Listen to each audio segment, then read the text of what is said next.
Are you a split down the middle of the sleep number? Or are you a full sleep? No. Full sleep. It's not the best for... Get ready, because the NFL and pop culture are colliding at full force this week. Taylor Swift and Travis Kelce finally made a public appearance after the Chiefs' playoff exit, proving that even their quiet, low-key moments still dominate headlines. Meanwhile, Jason and Travis took things in a completely different direction, getting hilariously honest about their nighttime routines. From high-tech sleep setups to fans literally projecting their faces, it turns out elite athletes bring the same over-the-top energy to bedtime as they do to the field. And yes, it's as entertaining as it sounds. Set up, like top to bottom. What all products you working with? What's Travis Kelce's ideal sleeping?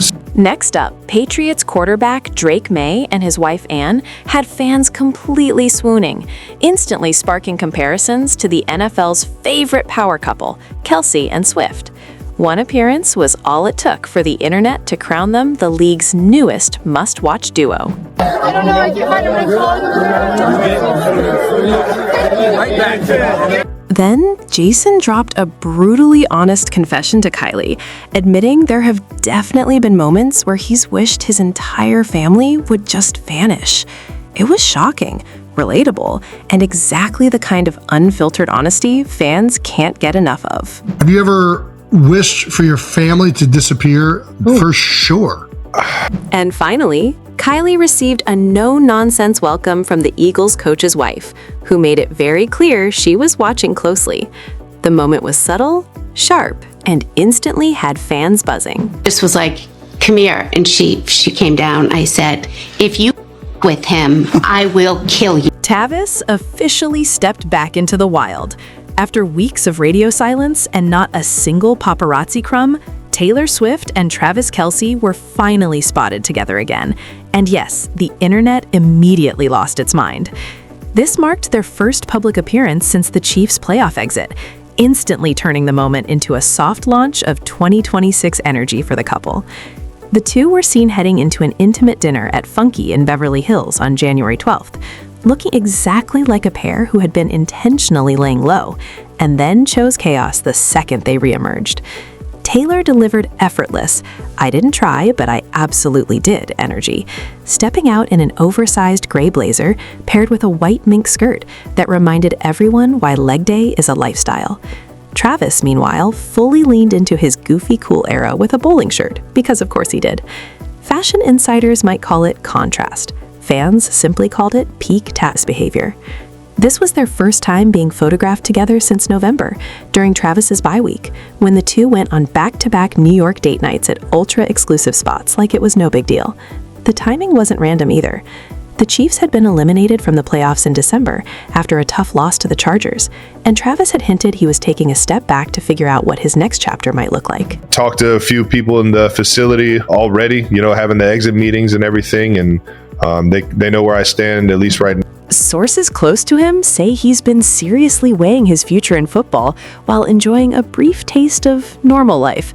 As normal as it gets when you're an NFL superstar dating the biggest pop star on the planet.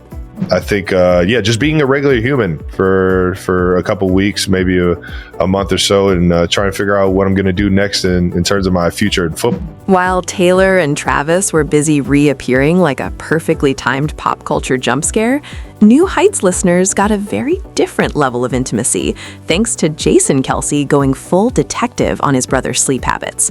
This wasn't deep, emotional confession time. Somehow, it was even more personal.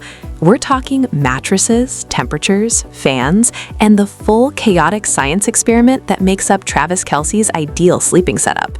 The conversation played out like two brothers slowly realizing they know far too much about each other. Jason kicked things off by breaking down Travis's entire sleep system from top to bottom, and Travis, to everyone's surprise, held absolutely nothing back. Set up, like top to bottom. What all products you working with? What's Travis Kelce's ideal sleeping? Travis described his nighttime routine as aggressively optimized for maximum comfort. Jason, on the other hand, prefers his bedroom so cold it makes you question every life choice that led you there. Falling asleep. Put it at 67, 66 and go to sleep. I got the cooling system sleep. Travis relies on a sleep number bed dialed somewhere in the mid-50s to low 60s range, though he admits he can't remember the exact number because once he's out, he's completely out. I got my sleep number set up at, I think it's either 55 or 60. I can't remember it honestly. On top of that, he layers in a cooling pad to drop the temperature even further, throws a comforter on top, and finishes it off with a fan blasting straight at his face. According to Travis, that exact setup puts him in a state of pure bliss, which honestly makes sense for a guy who spends Sundays getting slammed on the field. Thing over top, cool that thing down. Then I got the comforter on top of that. Then I got a fan blowing wind on my face. And I am just in. The conversation naturally shifted to sleep positions, because of course it did.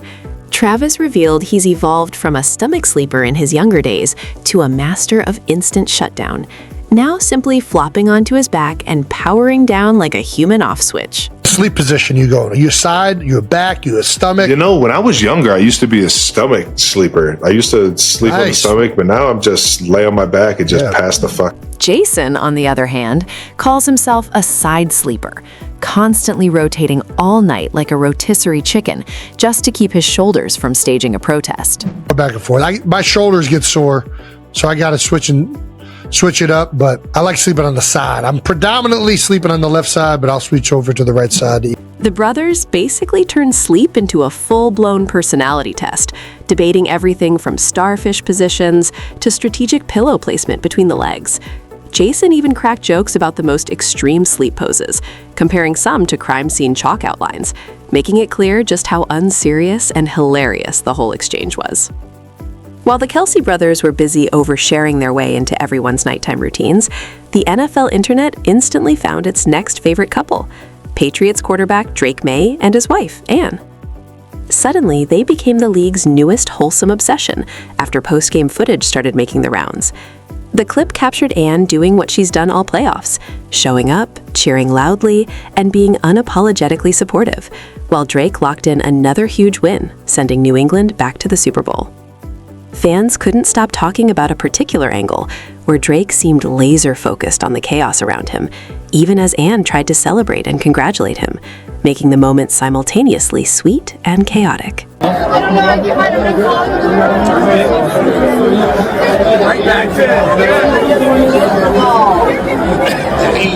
But sources close to the situation were quick to shut down the drama.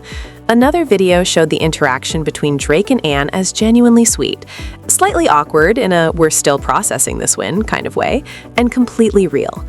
Naturally, fans did what they do best. They immediately started comparing them to every NFL power couple in existence, from Travis and Taylor to Patrick and Brittany Mahomes. Social media turned into a full-on comparison Olympics overnight. Some fans celebrated Drake and Ann as refreshingly wholesome. Others dragged in unrelated couples for no reason at all. And a few brave voices tried to remind everyone that love doesn't need a leaderboard. Ann stayed out of the chaos, quietly doing her thing. Lately, that's included becoming a bona fide style icon. Her custom jacket at the AFC Championship game, stitched together with pieces of Drake's jersey and Patriots gear, stole almost as much attention as the game itself, instantly cementing her WAG status. Meanwhile, while Drake and Ann were winning the internet's heart, the Kelce household, reminded of her when the chaos is very much alive and well over on New Heights. This time, the spotlight swung to Jason Kelce, who decided to emotionally scar his wife Kylie in the most dad-coded way possible during a bonus episode that quickly went off the rails. The family was breaking down the holiday classic Home Alone, because nothing says festive like a kid being abandoned and criminals getting destroyed by booby traps, when a fan question set Jason up perfectly to choose violence. He was asked if he'd ever wished his family would disappear like Kevin Callister's in the movie. Without a pause, without hesitation, he confirmed it. Yes, he absolutely had. Not hypothetically, not once. Full confidence. Have you ever wished for your family to disappear? For sure. Kylie, understandably stunned, tried to clarify, asking if he meant as a kid or as a grown man with 4 children. Jason, fully committed to the bit, didn't skip a beat. He basically meant both. Laughter erupted, because let's be real, if you don't laugh in moments like that, you'd probably just cry. Are you talking about when you were growing up or right now? All the above. The conversation only got wilder from there. Jason casually revealed that he actually tried running away from home as a kid. But true to form, his rebellion was 100% on brand. No bag, no plan, no destination, just pure vibes and attitude. He strutted out the door dramatically, only to hit the stop sign and realize he had zero idea where he was even going. You guys are ahead of me. I didn't even pack a bag. I just walked. Fuck you guys! And I walked out the door and I started walking. And then I got to the stop sign and says, I don't know where I'm going. Travis chimed in, pointing out that everyone used to panic whenever Jason pulled stunts like that, because he was stubborn enough to actually vanish if no one stopped him. Everyone was terrified of Jason Leaving running away because he'd never make it home. we would really have to search for him. Kylie, meanwhile, was clearly having a blast, joking that Jason's childhood runaway attempt was basically a blueprint for how he goes to Vegas now. Impulsive, confident, and completely unprepared for the chaos that follows. Ran away the same way he goes to Vegas. The dynamic was pure Kelce. Teasing, roasting, and somehow still wholesome amidst all the chaos. Even with the jokes flying, Jason didn't shy away from the realities of family life. Stepping away from football gave him more time at home, but he admitted that being physically present didn't always mean things felt calmer. And if you thought the Kelce chaos stopped there, think again. Jason's inner circle has always run with full protective detail energy, especially when Kylie first entered the picture. Long before podcast oversharing and viral family moments, Kylie got a truly unforgettable introduction to the Eagles universe. The moment came courtesy of one very influential wife in the organization, the ultimate football mom. Having basically adopted the offensive line as her extended family, she went straight into Mama Bear mode when she met Kylie. Jason wasn't just a player to her. He was her guy, and she wanted to make absolutely sure he was being taken care of. No subtle hints, no polite small talk, just a crystal clear, unforgettable message. Treat Jason right, or else. We knew Jason when he met Kylie. I remember meeting Kylie after a win, and she must be 6-something. For me to look at her, it was like looking up at the Empire State Building. And I just was like, come here. And she came down. I said, if you with him, I will kill you. Kylie, to her credit, didn't bat an eye. She immediately saw it for what it was. Not hostility, but fierce loyalty wrapped in full football family intensity. Over time, that initial warning softened into something much warmer. The two grew close, and Kylie was gradually embraced into the inner circle, eventually treated less like Jason's girlfriend and more like one of the family. The coach's wife was legendary around the team for loving the players like her own sons, feeding them, worrying about them, and emotionally adopting every lineman who crossed her path. I feel like I need to take care of them because they're part of my family. And I feel like I have to look out for them. They're family, an extension of me. And Jason Kelce later admitted that kind of protection shaped a huge part of his career. Watching that dynamic up close, Kylie clearly took notes. Fast forward a few years, and she had fully stepped into her own role, not just as Jason's partner, but as his personal voice of reason. Her mission was simple: make sure her husband didn't literally fight his way into an unnecessary fine. Jason played the game with pure passion and a hair-trigger temper. Kylie, on the other hand, was always thinking long-term. She knew that stepping into on-field chaos, even with the best intentions, could quietly cost thousands. Her advice was blunt, practical, and very Kylie-coded. Stay where you are, don't get involved, and keep your feet exactly where they belong. And honestly, that calm, strategic mindset may have saved more than just money. It helped protect the legacy. That's all for this video, folks. We'll see you next time.